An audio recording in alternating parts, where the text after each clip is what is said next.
Hi all, first of all thanks for enrolling this course. In this course I'm gonna explain you each and every concept related to embedded system.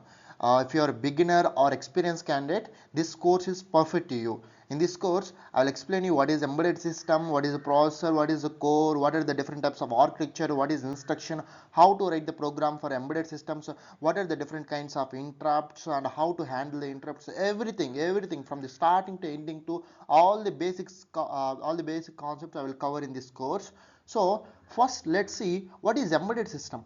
Most of the people thinks embedded system is somewhat different kind of system or it's similar to the computer, but all the imaginations or the assumptions are wrong.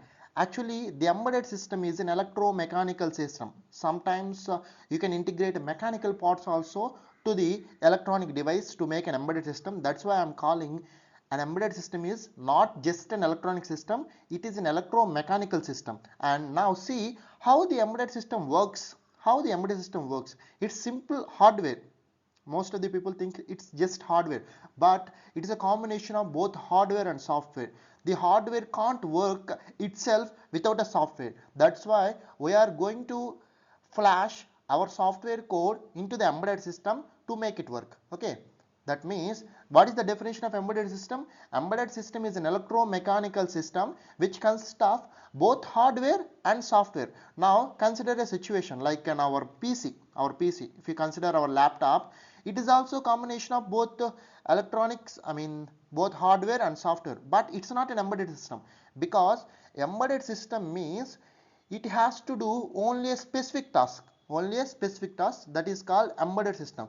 But there is no specific task for our PC and for our smartphones, because you can do multiple tasks, you can install new applications and you can do multiple many tasks. There is no limitation for the number of tasks, but in embedded system there is a limitation. Okay, so now let's see what is the definition of an embedded system.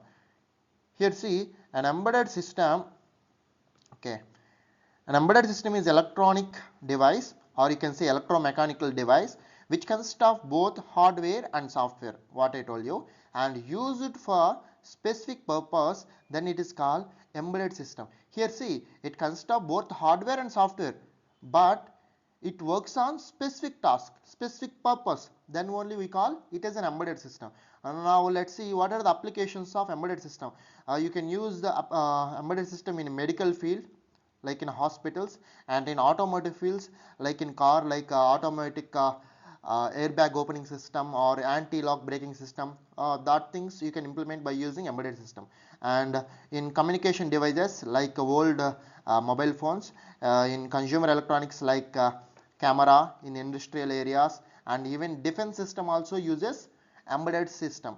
I hope you understood what is embedded system. In my next video I will start few more concepts, new concepts. Okay, see you in the next video. Thank you.